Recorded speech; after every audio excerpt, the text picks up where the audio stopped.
Jeremias capítulo 18, a partir do versículo 1, diz assim, a palavra, bota na versão, versão NVI, a palavra do Senhor que veio a Jeremias dizendo, levanta-te e desce à casa do oleiro, e lá te farei ouvir as minhas palavras. E desci à casa do oleiro, e eis que ele estava fazendo a sua obra sobre as rodas. Como o vaso que ele fazia de barro quebrou-se nas mãos do oleiro, tornou a fazer dele outro vaso, conforme o que pareceu bem aos olhos do oleiro fazer. Então veio a mim a palavra do Senhor, dizendo, não poderei eu fazer de vós como fez este oleiro, ó casa de Israel? Diz o Senhor, eis que como barro na mão do oleiro, assim sois vós na minha mão, ó casa de Israel. Você é um barro na mão do oleiro. Nós somos barro nas mãos de Deus. Tiago capítulo 1, versículo 19, a primeira parte, eu quero aplicar esse texto, diz assim, meus amados irmãos, tenham isso em mente, sejam todos prontos para ouvir e tardios para falar. Ouve primeiro, depois fala. Se você recebe essa palavra, diga, eu amo a Bíblia. Tome seu assento, por favor. Dando glória a Deus, me ajudando, assembleiano é assim. Você não ouve o pastor pregar, você ajuda o pastor a pregar. Me ajuda a pregar nessa noite. Deixa a sua Bíblia aberta. Eu vou fazer uma pregação que eu vou ler, explicar e aplicar o texto. Jeremias capítulo 18, versículo 1. A palavra do Senhor veio a Jeremias dizendo, levanta-te e desce à casa do oleiro, e lá te farei ouvir as minhas palavras. Jeremias 18, Deus inicia dando uma instrução para o profeta. Como profeta, e aqui eu falei, profeta é um mensageiro, ele é um carteiro, ele é um intermediário. Profeta é aquele que ouve a palavra de Deus e transmite para o povo. Então, aguce os seus ouvidos. A principal característica de um profeta, de um mensageiro, de um pregador, de um crente, de alguém que transmite o evangelho, as boas novas, a palavra de Deus, a principal característica não é ter língua articulada, mas ouvido atento. Deus chama Moisés e fala, Moisés, eu tenho um grande projeto, um grande plano, Senhor, mas eu sou ruim de fala, eu não sei articular palavras. Uns vão dizer que ele é gago, outros vão dizer que ele é trêmulo, outros vão dizer que ele era nervoso, eu não sei o que ele tinha, mas ele falou assim, eu não sei falar bem, mas Deus fala, não te preocupa, eu já tenho uma ajuda, porque o que eu tenho para você fazer, a missão que você tem para desempenhar, não vai requerer de você uma boca boa, mas um ouvido bom. Nós pentecostais, nós assembleanos, nós precisamos aprender isso aqui e ter muito cuidado, porque nós damos muita ênfase na pregação e pouca ênfase na audição. Quem não ouve Deus pode até pregar, mas não tem coisa boa para falar. Nós temos que ter e começar a redobrar o nosso esforço, não apenas no quão bom, porque quando nós falamos e a gente senta em conversas, em rodas de pessoas, todo mundo vai dizer, a melhor escola de pregação, a melhor escola de pregadores do Brasil, são os pentecostais, principalmente os assembleanos, vocês pregam muito, e é fácil a gente ver, seja congresso de várias denominações, sempre vamos chamar um pregador assembleano, por quê? Porque quando o assembleano chega, ele prega e ele vira. Não é assim que a gente fala, pastor, eu preguei e virou tudo, mas não é porque você virou que Deus falou, nem tudo que soa bom é são.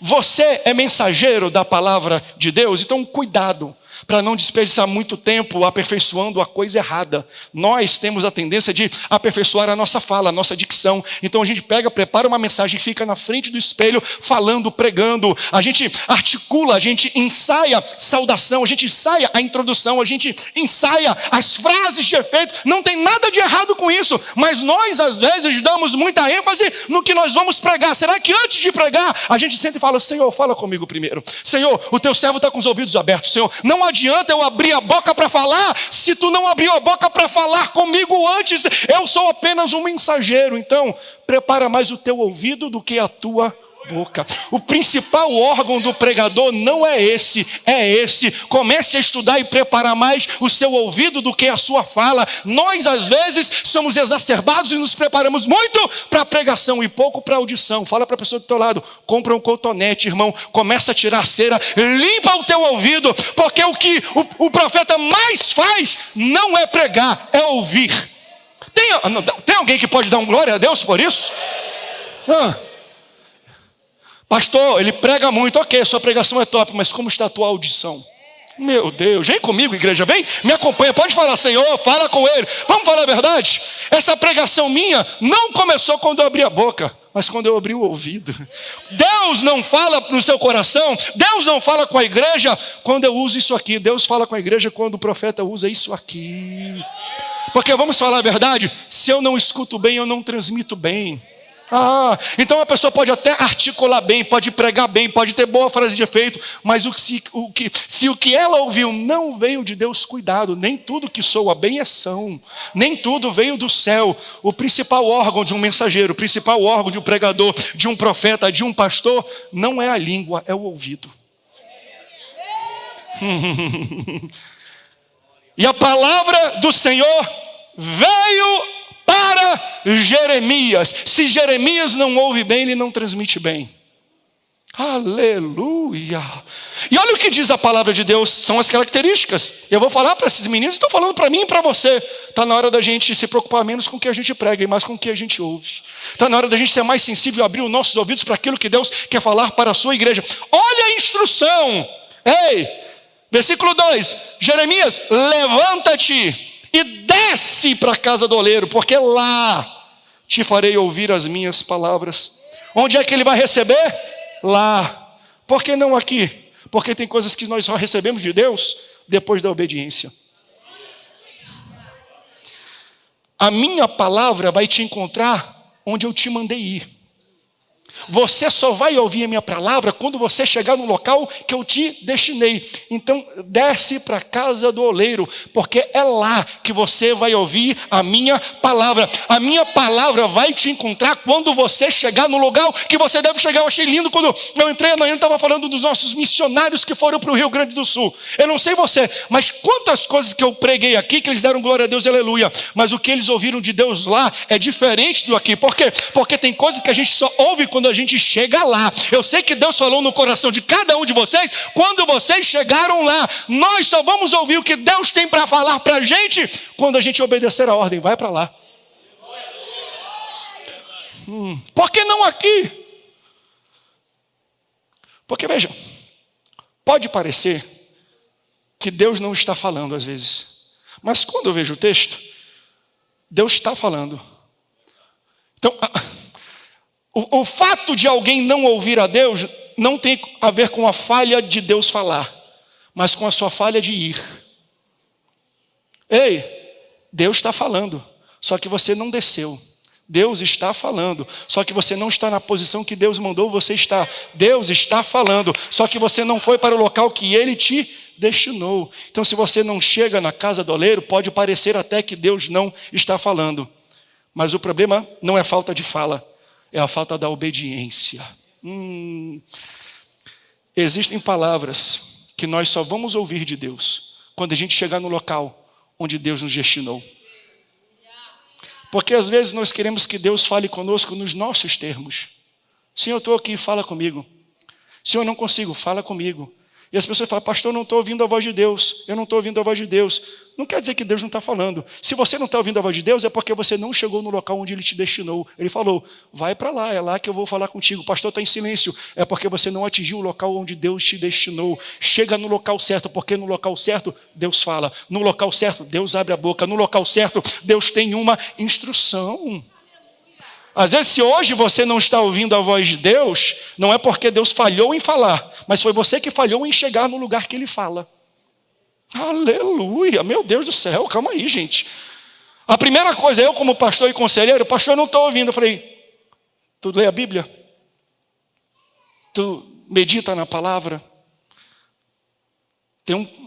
Eu acho que foi o Del uma vez que ministrou aqui e falou assim: quando você abre a Bíblia, Deus abre a boca. Pronto. A Bíblia é a palavra de Deus. Como é que você quer ouvir a Deus se você não vai onde está a palavra de Deus? Como é que você quer ouvir a Deus onde não está um momento, um ambiente de comunhão com Deus? Então Deus está falando para algumas pessoas. O meu silêncio, na verdade, é uma advertência para ti, que tu não está no local onde te destinei. Então levanta e vai para a casa do oleiro. Levanta e desce para o local que eu te indiquei. Você só escuta Deus quando você chegar no local que Ele ordenou.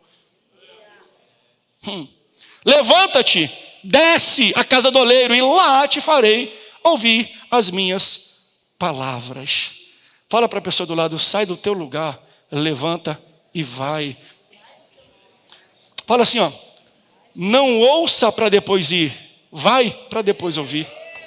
Não espera ouvir para fazer o que Deus já falou lá atrás. Ele já deu a última palavra. Pastor, sabe o que é? É que Deus falou lá atrás que era para fazer aquilo, mas depois dele falar, Ele não falou mais nada. Eu não sei se é para ir.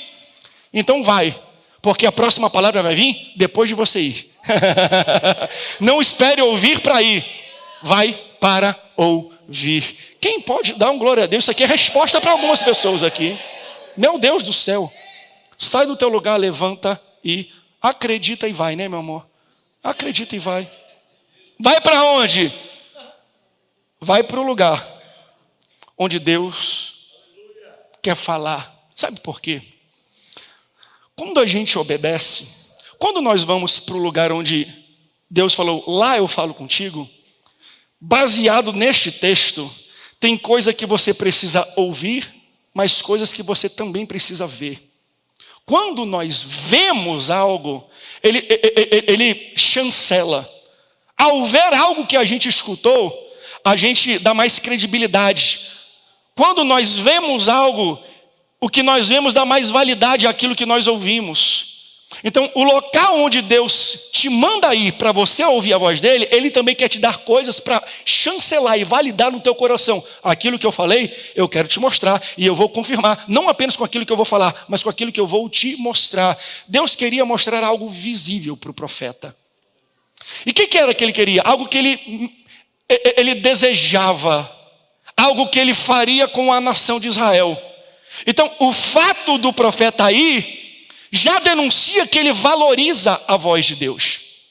Entende isso? Quando Deus fala algo e você obedece, você vai para o local que Deus falou, automaticamente você já está valorizando a voz de Deus. Veja, a gente não obedece e valoriza a voz de Deus porque Ele precisa de valorização. Deus não tem carência de validação, de ser validado. Ai, você não ouviu a minha voz, que pena, eu estou chorando. Não, o problema, Deus não tem problema se você não valoriza. Sabe quem precisa valorizar a voz de Deus? Não é Deus, é você. Porque ao valorizar a voz e obedecer, Deus vai te mostrar coisas que você nunca viu. E Deus vai falar coisas que você nunca ouviu. A valorização da voz de Deus é necessária para nós. Valorize a voz de Deus porque você precisa. Valorize a voz de Deus porque sem a voz de Deus, sem a presença de Deus, sem o direcionamento de Deus, você morre, você fica perdido, você fica doido, você fica desnorteado. Então haverão muitas vozes na sua vida. Deus está falando, será que você consegue valorizar a mim acima de todas as vozes? Será que você consegue ouvir as minhas vozes em detrimento de todas as outras vozes que vêm ao redor?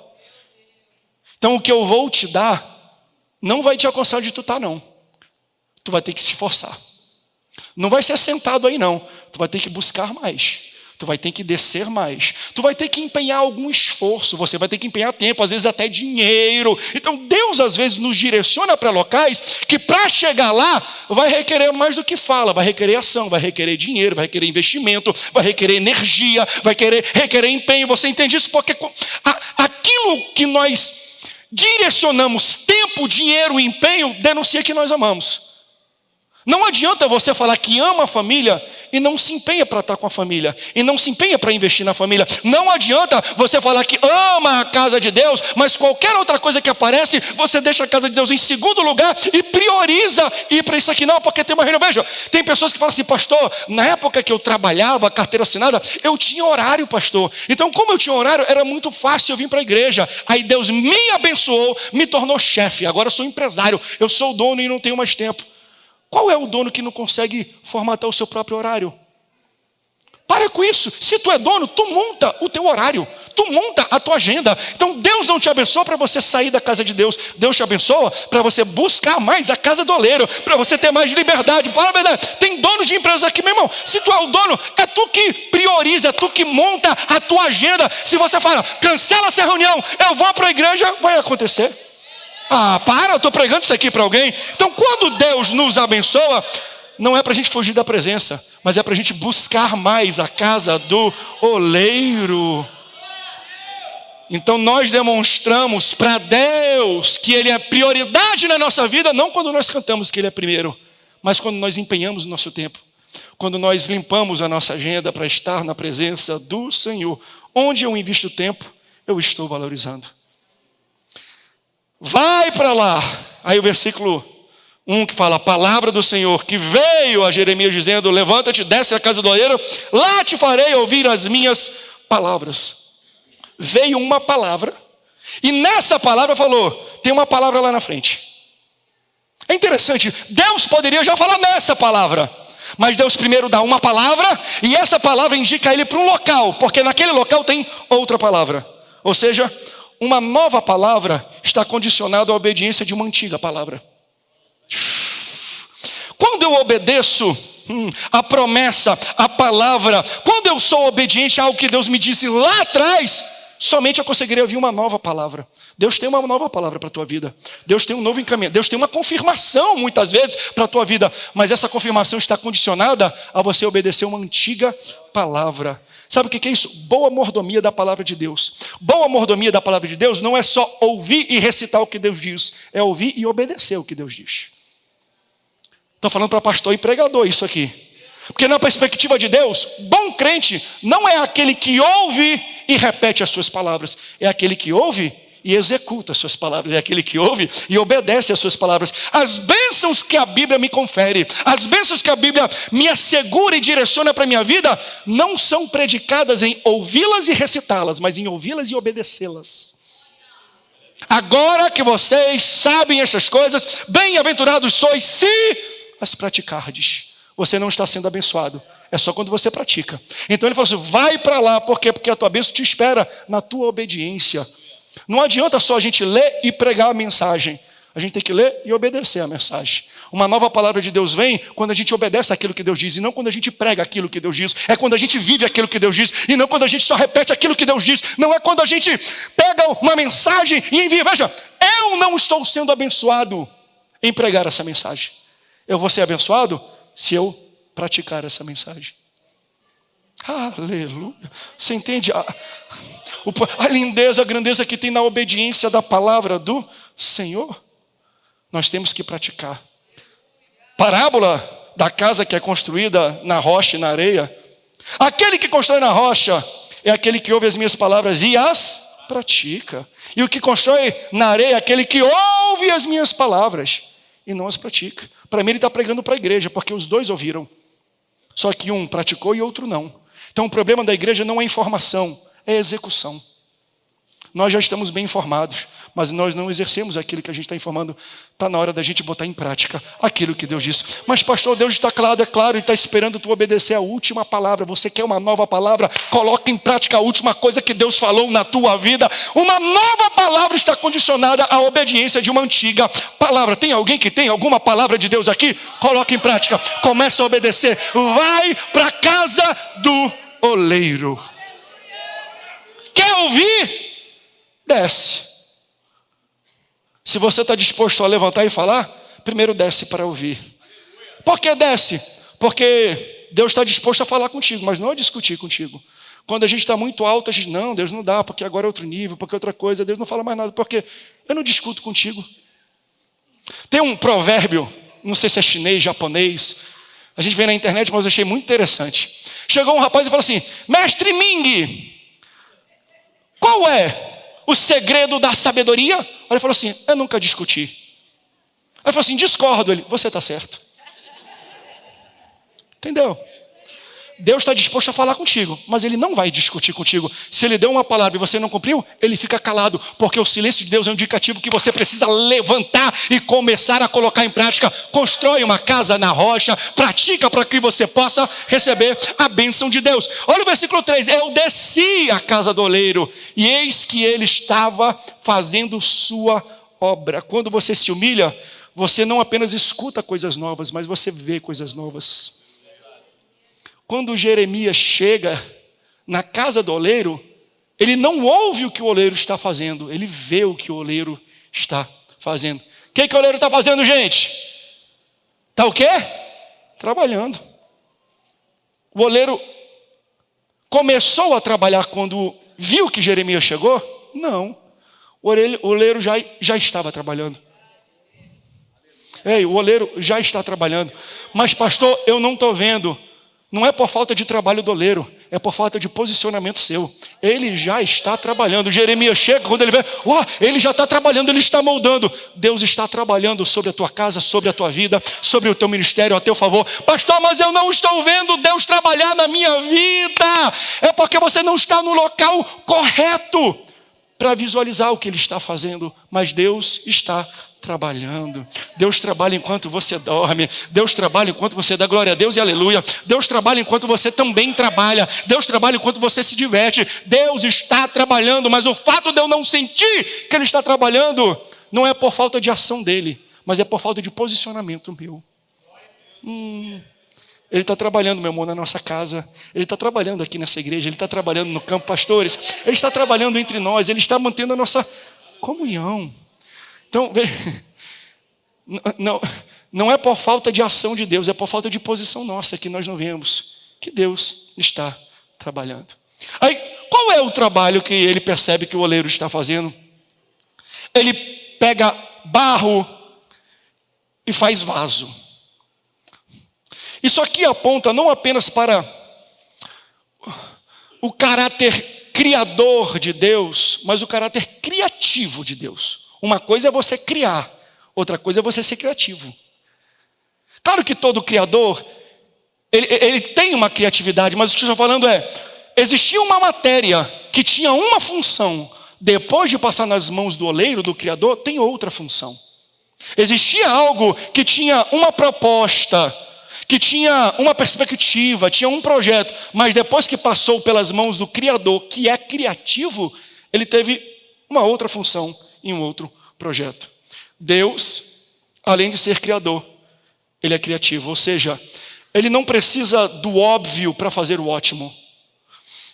Um médico oftalmologista, para dar visão para alguém que tem catarata, ele precisa de equipe, ele precisa de centro cirúrgico, ele precisa de equipamentos, ele precisa de remédio, ele precisa de exames prévios. Aí Jesus, quando olha para aquilo tudo, Jesus fala: eu sou criativo, porque Jesus nem colírio tinha, mas tinha saliva. Então, com a saliva, Jesus faz o que um médico oftalmologista precisa fazer com várias coisas. O que eu estou falando sobre a criatividade do Deus que tem é que aquilo que Ele tem na mão, Ele consegue fazer coisas que talvez a gente não imagine. E Ele nos usa para isso. Você entende isso? Você vê o que tem na mão e fala: não dá, é impossível. Deus fala: eu uso o que tu tem na mão para fazer algo que você nem imagina. Eu uso saliva para dar visão. Aquilo que médico não consegue fazer com equipe, não consegue fazer com gente, não consegue fazer com provisão, eu faço os meus filhos fazerem. Eu sou um Deus não apenas que crio, eu sou um Deus criativo.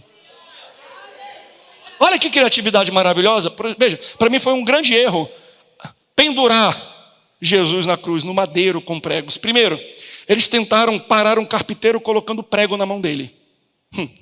Segundo, Jesus na cruz e os pregos, a matéria que deram na mão de Jesus tornou Jesus o maior engenheiro da história. Jesus construiu uma ponte da terra para o céu com 2 pedaços de madeira e 2 pregos. Por quê?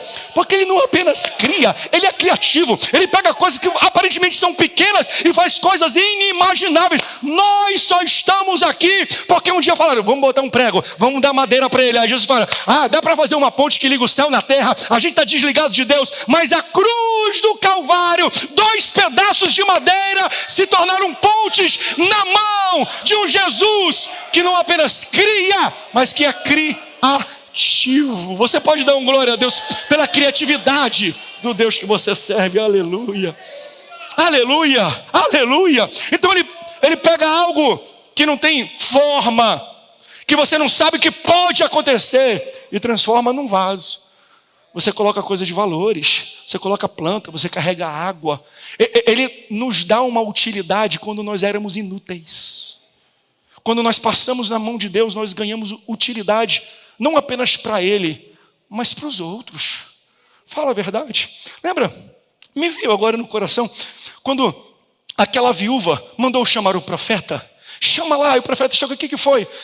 Vão levar os meus filhos cativos. Vão levar os meus filhos como escravos e servos. Porque naquele tempo, se você tinha uma dívida e não conseguia pagar, sabe como é que eram os juros? Pegavam os seus filhos para trabalhar para si. Então eles iam trabalhar e o salário que eles gerariam não são pagos para ele. É para pagar a dívida e quitar a dívida.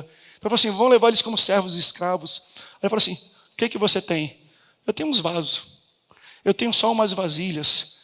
Mas é pouco. Ele falou, não, sai aí na vizinhança, sai no bairro, pede vaso e vasilha para todo mundo.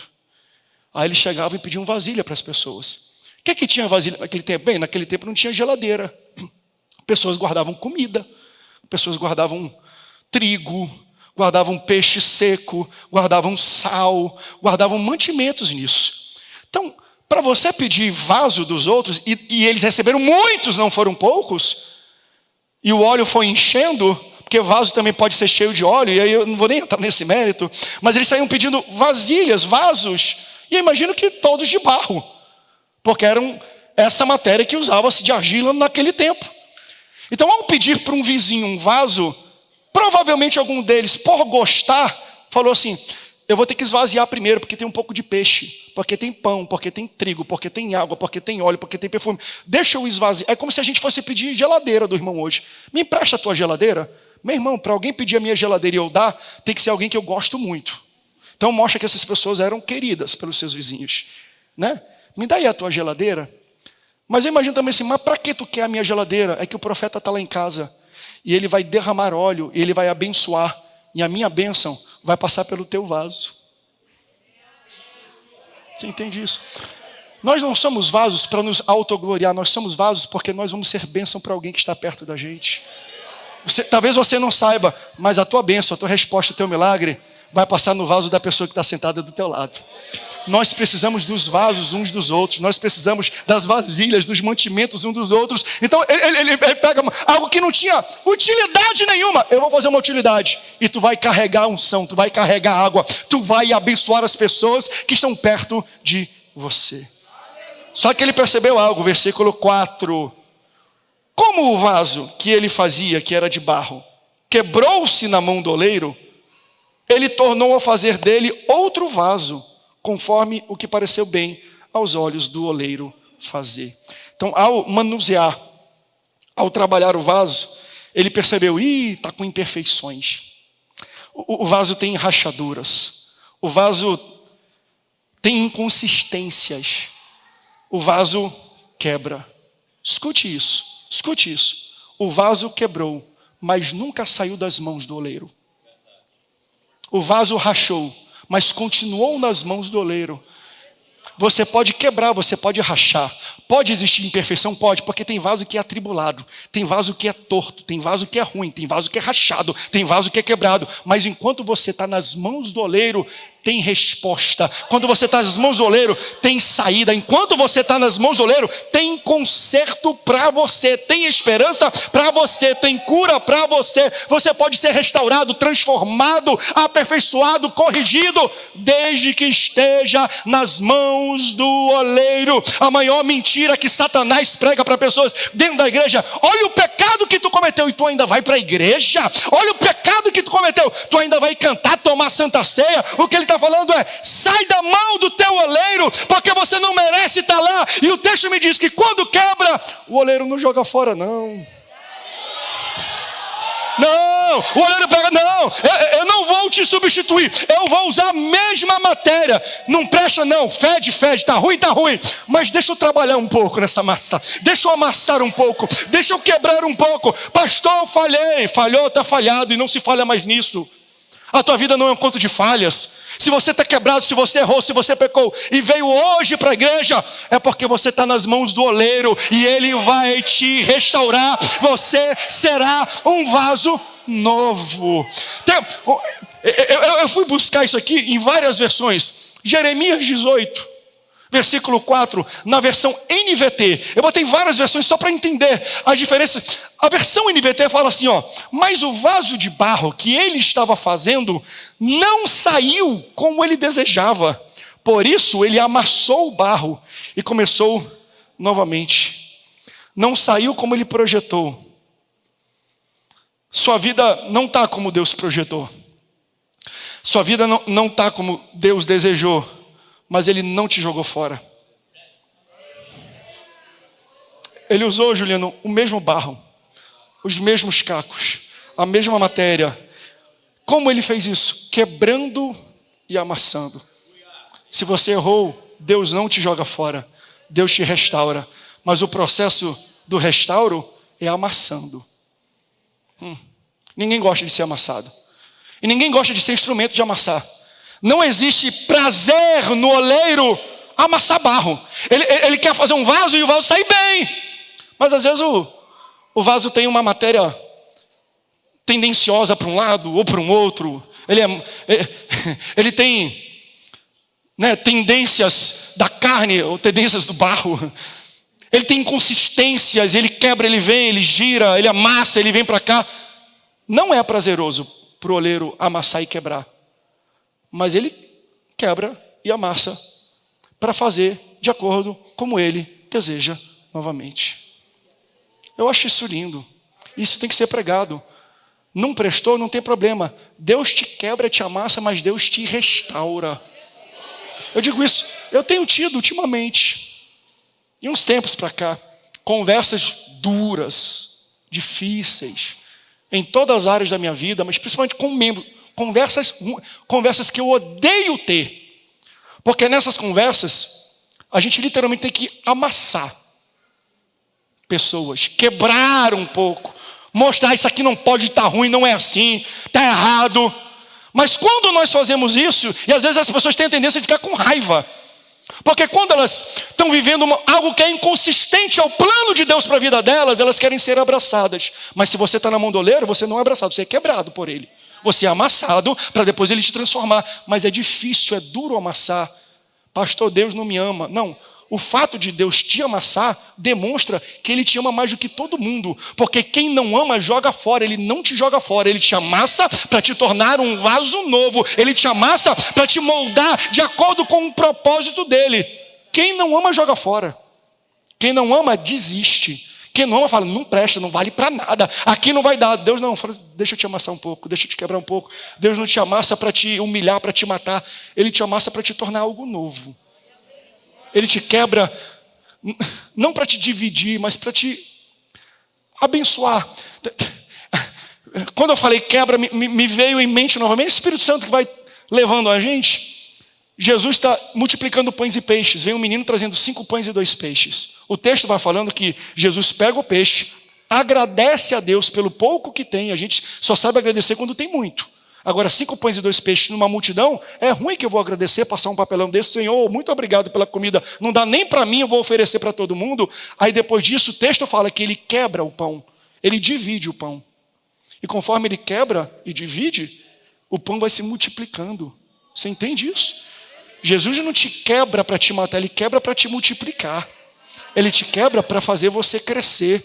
Conversa com qualquer empresário aí. Quando eu conheço alguns empresários que eu sigo na rede social, eu tive uma vez uma alegria de poder conversar com um deles no saguão de aeroporto antes do voo. Quando eu vi ele, falei, não acredito que ele está ali. Eu vou chegar junto, vou ser inoportuno, mas vou fazer algumas perguntas. Mega empresário do Brasil, conhecido, capa de revista. E aí, veio no meu coração. Ao invés de perguntar para ele sobre sucessos, sobre coisas maravilhosas, eu falei assim, vem aqui, na tua carreira inteira, onde foi que tu falhou? A gente às vezes aprende mais com a falha do que com os sucessos. Onde foi que tu quebrou? E a gente vê ele, 15, 25 mil empregados nas indústrias, empresas, um cara gigante. Aí eu falei assim, rapaz, quando eu tinha 17 anos eu empreendi aqui, aí eu fui com os amigos, aí eu quebrei. Aí depois eu fiz uma outra empresa, vendi essa aqui, peguei o capital, vim aqui e eu quebrei. Aí eu vim para cá, 3 anos depois, e fiz uma empresa, subi, mas quebrei. Aí eu quebrei aqui, quebrei ali, quebrei ali, quebrei aqui, quebrei aqui, quebrei aqui, quebrei aqui. Agora fiz a siderúrgica, fiz isso aqui, fiz startup e agora sou um dos homens mais ricos do Brasil. Por quê? Porque quebrou. Você entende? Quando quebra, não é para te matar, não. É para te melhorar, é para você aprender mais, é para você ganhar resistência, é para você se tornar de acordo com o molde daquilo que Ele te fez. E o que eu acho interessante de todo o texto é que quando Deus fala para o profeta, vai para a casa do oleiro, tudo isso que eu preguei para você até agora, ele não aprendeu com o que ouviu, ele aprendeu com o que viu. Eu falo, eu tenho uma palavra para você, mas olha quanto aprendizado tem quem obedece a Deus. Mesmo sem ouvir a palavra, meus irmãos, a obediência de Deus vai te trazer revelação, a obediência de Deus vai te trazer aprendizado, a obediência de Deus vai te trazer informação, melhoria, sem você ouvir a nova palavra ainda, só com aquilo que você vê. Todo esse aprendizado veio para ele com o que ele viu. Tanto que quando Deus vai falar com ele de novo, Deus não aplica um aprendizado, só confirma o que ele aprendeu. Está vendo aí que tu aprendeu? Eu vou fazer isso.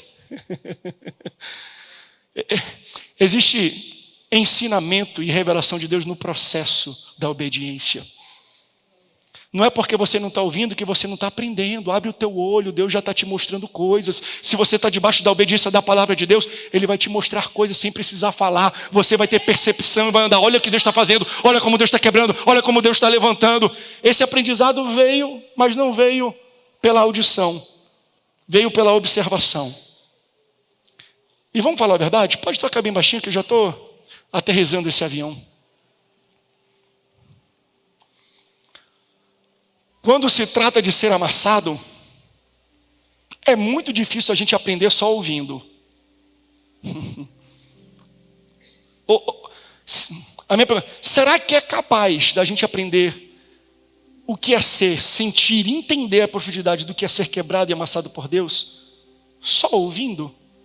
Porque eu posso chamar muita gente aqui, que tem testemunhos profundos, testemunhos maravilhosos, testemunhos de resgate, e você vai ficar assim, glória a Deus, aleluia, mas irmão, você não entende a profundidade daquilo que está sendo falado, sem você experimentar. O processo de ser amassado, entendo eu por esse texto, só pode ser aprendido pela experiência. Na igreja, você não aprende a orar, você aprende sobre as qualidades da oração, o poder da oração, a característica da oração, o objeto da oração. Mas é quando tu passa por dificuldade que tu bota o joelho no chão e ora. O exercício não vem necessariamente na igreja, porque aqui é um local de você aprender. Você pode até orar aqui e colocar alguma coisa em prática, mas vamos falar a verdade? A gente só coloca em prática a oração quando o negócio aperta, quando a gente está sendo quebrado e quando a gente está sendo amassado. Por quê? Porque existem coisas no reino de Deus que a gente só aprende com experiência, sendo quebrado, sendo amassado, só quando a gente vê. Não tem como você aprender a ser amassado sem literalmente ser amassado por Ele. Eu quero cantar com a igreja. Eu vou pedir que o pastor Fernando, junto com a Isabel, subam ali. Foi aniversário dele ontem no Gás. Eu não pude estar lá. Falei, amigo, vou te dar um presente. Ele vai ministrar a Santa Ceia para a gente, junto com a sua esposa. Sobe ali vocês dois, a Glorinha vai dar um microfone ali, que eles estão desse lado aqui. Eu quero cantar aquele corinho do vaso. Eu quero ser, Senhor, um vaso novo. Você percebeu que eu cortei no meio, pelo horário, mas porque eu não consegui ver mais no texto. Eu acho que o oleiro ainda continua trabalhando. E para eu poder continuar essa ministração, que eu vou aqui continuar em algum momento, eu preciso descer mais na casa do oleiro. A gente só aprende mais quando a gente desce. A gente só aprende quando a gente vai. A gente só recebe uma palavra quando a gente está presente. Deus colocou essa palavra no meu coração. Essas são as características de quem transmite uma mensagem. Deixa eu falar uma coisa. Se você está hoje aqui, Você, pastor, eu não sou pastor. Não precisa ser para transmitir a palavra. Se você é um crente, Deus já te fez um agente, um sacerdote, um transmissor. Você é um mosquito, é uma Aedes aegypti do reino. Você transmite coisas para os outros.